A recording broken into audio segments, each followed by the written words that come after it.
باب الحرث والمزارعة وما جاء فيه باب فضل الزرع والغرس إذا أكل منه وقول الله عز وجل أفرأيتم ما تحرثون أأنتم تزرعونه أم نحن الزارعون لو نشاء لجعلناه حطاما وبه قال حدثنا قتيبة بن سعيد قال حدثنا أبو عوانة قال وحدثني عبد الرحمن بن المبارك قال حدثنا أبو عوانة عن قتادة عن أنس بن مالك رضي الله عنه وعنهم قال النبي صلى الله عليه وسلم ما من مسلم يغرس غرسا أو يزرع زرعا فيأكل منه طير أو إنسان أو بهيمة إلا كان له به صدقة.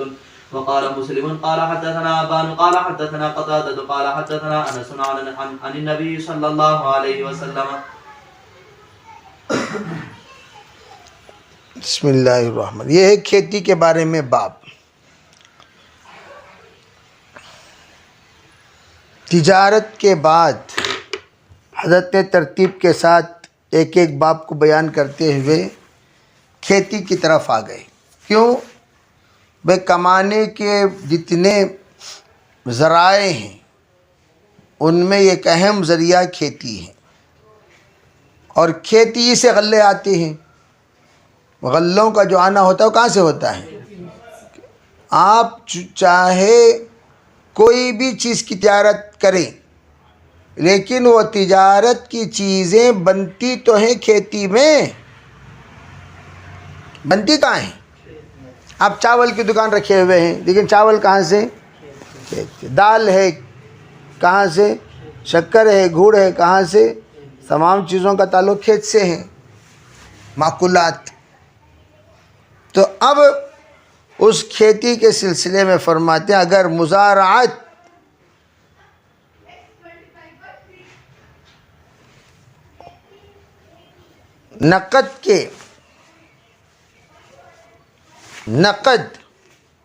مزارعت نقد کے بدلے میں ہو تو بالاتفاق جائز ہے.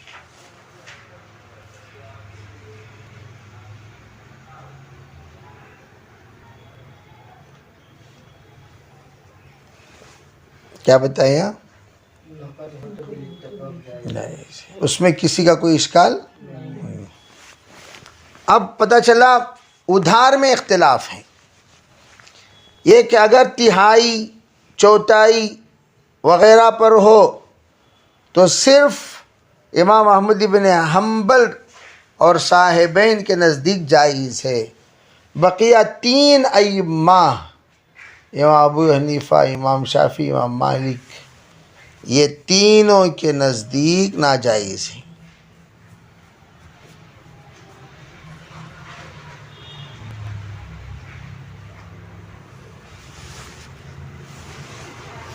اور پھر لیکن متاخرین نے جواز کا فتویٰ دے دیا.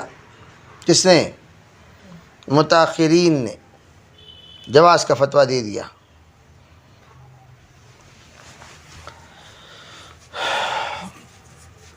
اب یہاں دیکھیے ایک اور بات فرمانا چاہتے ہیں. مزارعت کی کئی شکلیں ہیں. اس میں ایک شکل کیا؟ زمین میں جو پیدا ہو وہ تو میرا ہے، اور ادھر ادھر جو پیدا ہو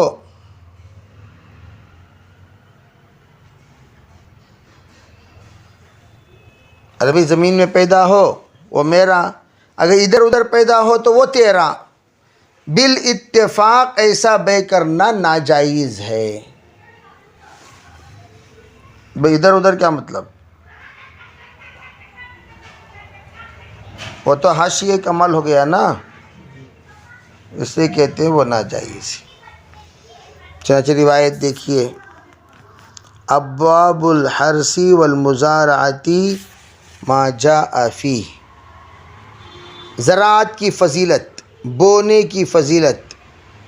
جب اس میں سے کوئی چگے، پرندے چگتے ہیں، کوئی انسان ہے تو وہ بیچارہ جا کر پھل وغیرہ توڑ کر کھا لیتا ہے.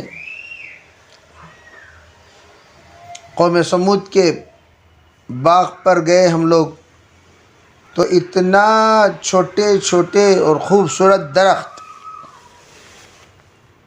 بالکل اتنے ہی